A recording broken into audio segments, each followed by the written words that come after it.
Rajasthan BJP के प्रदेश अध्यक्ष मदन राठौड़ आज जोधपुर पहुंचे, जहां जोधपुर एयरपोर्ट पर भाजपा कार्यकर्ताओं ने उनका जोरदार स्वागत भी किया।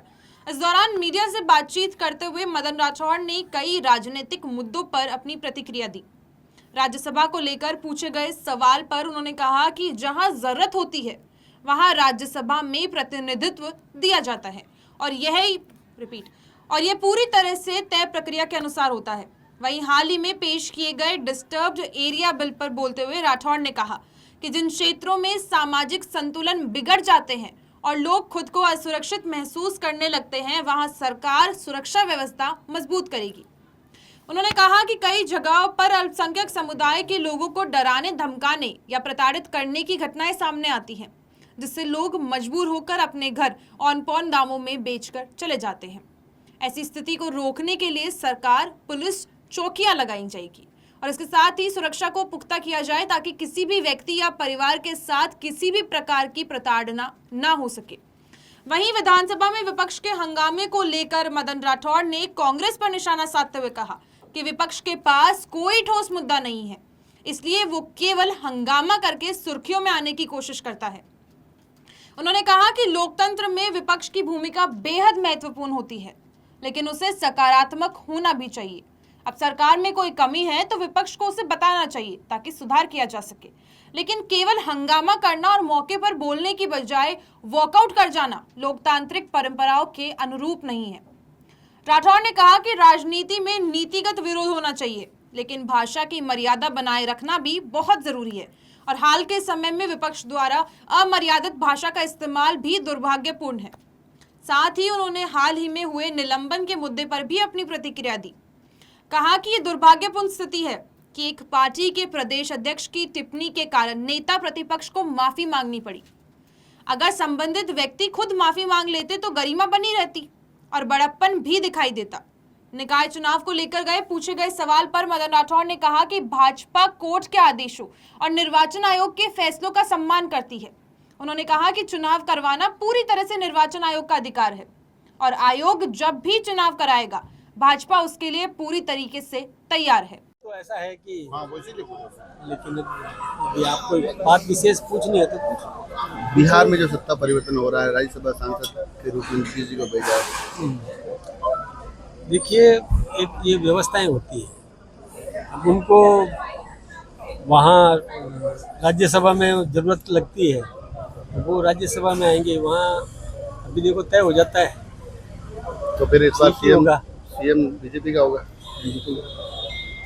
कल डिस्टर्ब एरिया जो बिल पेश किया गया उसको लेकर ये एक्चुअली बहुत जरूरत थी इसकी।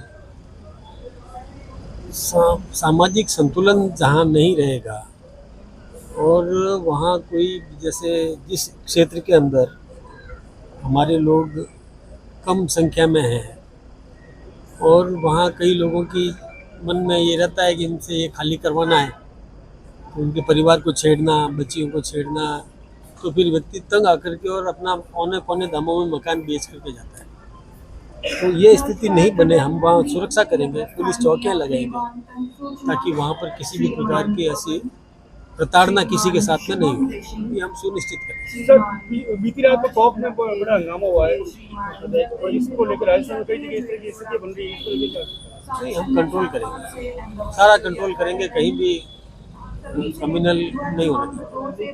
सब डिसीजन होगा तो बुलडोजर वगैरह चलेगा, क्या कुछ रहेगा राजस्थान में? देखिए, ये अब जहाँ जिस प्रकार की स्थिति होती है कंट्रोल करने के लिए तो थोड़ा बहुत तो अनुशासन का पालन करवाने के लिए भय होना तो चाहिए, वो तो जरूरी है कि यदि अनुशासनहीनता की तो दंडित होंगे। ठीक है सर, विधानसभा छत्र चला, शोर हंगामा हुआ, क्या कुछ कहेंगे विपक्ष के बारे में आप? देखिए, विपक्ष चाहे लोकसभा हो या विधानसभा हो, विपक्ष के पास में कोई मुद्दा है नहीं और विपक्षी केवल हंगामा करके और सुर्खियों में आने के लिए लगातार करते रहते हैं, जबकि उनको सकारात्मक विपक्ष की भूमिका निभाना चाहिए। कोई हमारी कमी बताए, हम सुधार करने के लिए तैयार हैं, लेकिन कमी बताए नहीं, केवल चिल्लाए, केवल हंगामा करे, बोले नहीं। अवसर आए, हमको बोलना है, तब वो वॉकआउट कर जाते हैं। जब वो यानी एक प्रकार का जैसे थ्रो एंड आप भी विधानसभा ये ठीक के सदस्य रहे हैं, लेकिन अब वर्तमान में जिस तरीके से अमर्यादित भाषा का प्रयोग किया जाता है, हाँ, ये ठीक नहीं है। ये इस दुर्भाग्यपूर्ण स्थिति है। नीतिगत विरोध होता है, लेकिन शब्दों की कटुता नहीं होनी चाहिए। और विपक्ष में इस समय ये कुछ ज़्यादा ही हो रहा है, उसका असर सब पे हो रहा है, नुकसानप्रद है। लोकतंत्र में नीतिगत विरोध होता है, लेकिन कटुता नहीं हो, आपस में स्नेह तो होना ही चाहिए। राजनीति में विपक्ष भी होना चाहिए, लेकिन सकारात्मक विपक्ष होना चाहिए, राष्ट्रीय चरित्र होना चाहिए। सर विधानसभा सर लागू हुआ है, हो गया पास हुआ है, क्या सोचते हैं सर? और गहलोत साहब ने इसको लेकर ट्वीट भी किया है सर। देखिए, गहलोत साहब को या डोटासरा जी को किसी को भी इस पर विरोध नहीं करना चाहिए। ये केवल उन लोगों को संरक्षण देने का काम है जो वहाँ पर अल्पसंख्यक हो गए। अल्पसंख्यक को प्रताड़ित करना ये ठीक नहीं है, इसलिए वहाँ पर सुरक्षा व्यवस्था चाक चौबंद हम करेंगे। इसलिए इन्होंने जो डोटासरा जी ने या गहलोत साहब ने विरोध किया है, मैं सोचता हूँ कि उन्होंने ठीक नहीं किया, इसका सहयोग करना चाहिए। सर विधानसभा अध्यक्ष के विरुद्ध जो शब्द बोले जाते हैं, माननीय सीट है, उनके विरुद्ध कोई कार्रवाई भी होगी इसमें? हुई है, उनको मतलब निष्कासित किया है, सस्पेंड किया है। और डोटासरा जी को सस्पेंड किया था, फिर उन्होंने माफ़ी भी मांगी, उनके नेता को माफ़ी मांगनी पड़ी, यानी जुल्ली साहब को माफ़ी मांगनी पड़ी डोटासरा जी के लिए। ये कितनी दुर्भाग्यपूर्ण स्थिति है कि एक पार्टी के प्रदेश अध्यक्ष ने अवहेलना की, उसके लिए नेता प्रतिपक्ष को माफ़ी मांगनी पड़े। ये तो इससे बढ़िया ये होता कि डोटासरा जी खुद माफ़ी मांग लेते, तो गरिमा तो रहती, बड़प्पन तो दिखता उनका। सर निकाय चुनाव को लेकर असमंजस की स्थिति क्या अब होंगे? देखिए, हम तो कोर्ट के आदेश की पालना करते हैं और निर्वाचन आयोग जो निर्णय करता है उसकी पालना करना है। ये निर्वाचन आयोग का काम है कि कब चुनाव कराए, वो तो कल करा दे चुनाव, हम तैयार हैं। लेकिन डोटासरा जी आरोप लगा रहे हैं सर कि एसआईआर के बाद में जो लिस्ट बनी उससे चुनाव नहीं कराया जा रहा है। उन्होंने विधानसभा ये डोटासरा जी ने समझा नहीं इस विषय को। देखिए, एसआईआर हुई है विधानसभा और लोकसभा के लिए। ये पंचायत की मतदाता सूची अलग होती है, निकाय की मतदाता सूची अलग होती है, पंचायत की और ये जिला परिषद और पंचायत समिति की मतदाता सूची अलग होती है। ये उनको पता ही नहीं है।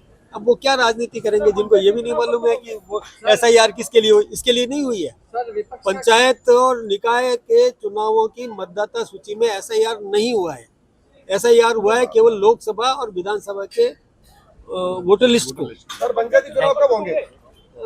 जो निर्वाचन आयोग का काम है, ये स्वतंत्र संस्था है, वो जब चुनाव कराए हम तैयार हैं। Thank you sir.